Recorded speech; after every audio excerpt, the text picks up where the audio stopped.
Hello guys, hello. My name is Joe, and today I will try to explain Pete Holmes' shroom trip. I will try to explain what has been happening spiritually during this trip. But before we do that, I just want to say that I love you guys. I'm truly grateful for everybody who follows this channel and who is subscribed. I'm truly grateful and thankful to be able to building this small little community of like-minded people. And if you want to join in, if you want to be the true believer, if you want to join in, then you can do so by subscribing. And thank you guys. I love you. I love you. And without further delays, let's go. This is the time I learned the secret mantra that can make a bad trip incredibly good. I have a lot of rules when it comes to taking mushrooms. You should definitely be with people you are comfortable crying in front of or throwing up in front of. Not that you're gonna cry or throw up, but that's the vibe. And the other one is I like to fast beforehand because I want it to kick in quickly and I want to be running clean. Like it's all about plant medicine, so I eat a lot of plants and get all green inside, eat the mushrooms go in and they're like, I know you guys, let's just give this guy a big party. and everybody goes nuts. On this trip, I broke both of my rules. We drove up, me, my friend Nick Thune, who's a comedian, and his friend, who was a lady, who I had a crush on. I want to impress this girl. I have drugs, I party. I know I look like a narc. Like leaning on a van that says DEA on it, like, you guys want to get faded? Like, I'm not really a drug person. I'm usually the person who can't even tell when other people are on drugs. I'm always like, who was that sweaty, confident man? He had a go-get-him attitude. It's like he was on cocaine. But I wanted to be cool. We have this free day. Let's drive up to Big Bear. Rule number one, eat clean, eat leaves, eat plants. She wanted to stop at In-N-Out Burger. So I went from eating no cows to eating little bits of ground up 1,000 cows. All the blood and the factory farming and the stress and the fear is just saturating and weighing in my belly. Let's not disrespect psilocybin and call it a drug. It's a medicine. The drug I took was In-N-Out Burger. Then we drove up to Big Bear. It was a cabin where I had tripped before. I chopped up the mushrooms and I served it to the three of us, 3 equal portions. Now we're waiting for it to kick in. So I pick up a guitar, just serenading both of them, just like secretly looking on the side of my eye to see if the girl is impressed. And then I look at my left hand and it has 11 fingers, like on this hand. So I hated it. Immediately, I knew. I'd never had a bad trip before, but I just knew I'm about to have a bad trip. And then the walls start to bleed, which everybody says, but I had never seen that. So I start freaking out and I say to Nick, I need food. If I eat some food, maybe it will help cool me out a little bit. But I'm like, we can't go, we're all tripping. And Nick Thune is like, I can drive, okay? Because he wasn't tripping yet. And he drives away. So now I'm anxious for him and I'm worried about this girl who's seeing me like becoming the couch.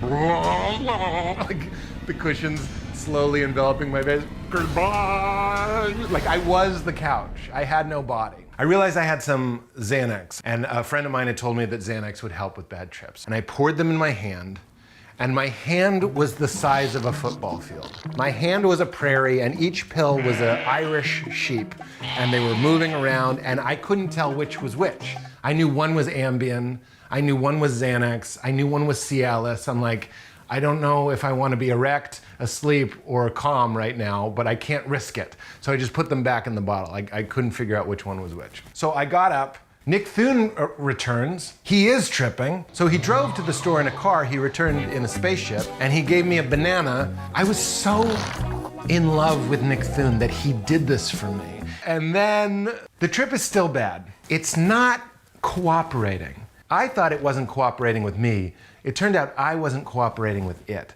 No bleeding walls, no becoming the couch, because I'm trying to impress this girl. So I had my own agenda, and the mushroom kept going like, no, we're gonna do this. So I was fucking it up. It was my fucking fault.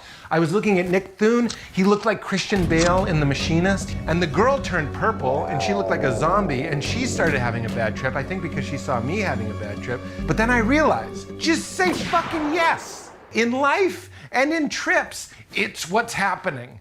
It's what's happening. Like this plant was inviting me to something, and I kept going, no, no, It was my no that was making it a bad trip. I was like, okay, what do you want to do? I want a dragon to growl in your face. And I was like, you know what? I spend most of my life not having a dragon growling in my face, so why not? Let's try it. And it was still trying to scare me. And this was a real aha moment. I said to it, I go, what are you gonna get me?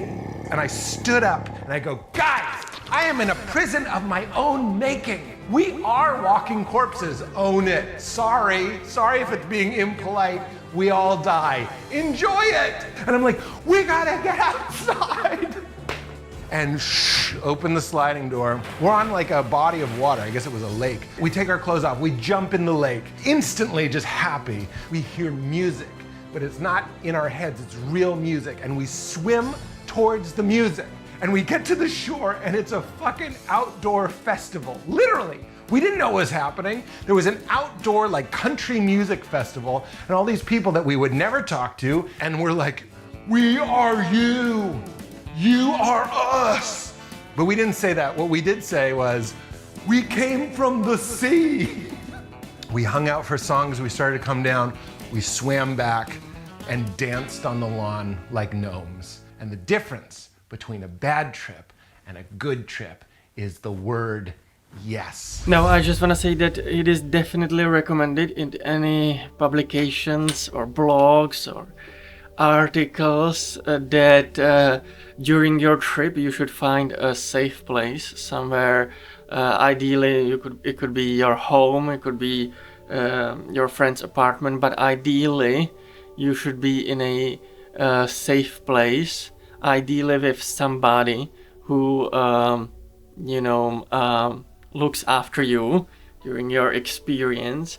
There are certain rules recommended.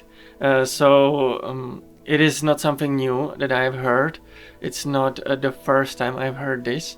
It's not the first time I have ever heard about people having rules while having psychedelic experiences. Some people even pre-choose the music that they wanna listen to, or even, for example, videos on YouTube they might play. It's supposed to help during your psychedelic experience. Also, definitely, mushrooms could be, upsetting your gut, and so it is recommended. I heard somewhere that it is recommended to eat light, but I don't know. Maybe not completely fasting. I wouldn't probably recommend that. Although I know that people do have different rules for how to enjoy their experiences. Now, when it comes to strong visual depictions or metaphors, like we have seen during other trips on this channel, I'm not necessarily certain if there are some strong metaphors from your angels, for example, the ball of blood or your hands being football fields. I don't know if there are necessary strong symbolism and metaphors from your angels. I would assume that on mushrooms you might not feel as connected to your spiritual side, to your soul, as on other stronger experiences. You may not even leave the body. Nevertheless, it might be still beneficial to you, connecting you more closely to your spiritual guides and feeling just more free in your body, feeling like a soul experiencing this beautiful incarnation. But yeah, I am not necessarily certain if there are strong metaphors in here. I have to be honest, I have already seen this video before, and that's why I haven't decided to write a blog article about it. That is because I don't think that there are as strong messages from your angels and from your spiritual guides. So I believe that's why I decided not to write an article about it before. Guys, don't forget to check out my blog. It is absolutely amazing, unique, so much fun. There is a ton of psychedelic experiences already being explained, so you will find so much fun there. You'll definitely find so much cool esoteric and mysticism. It's so much fun. Also, make sure the smash that subscribe button. Make sure to smash that like button, especially if you haven't done so yet, guys. Make sure to do it. Also, make sure to check out the video here. Make sure to check out the video there and everywhere. And guys, I love you, and I will see you in the next one. Bye bye. Bye bye.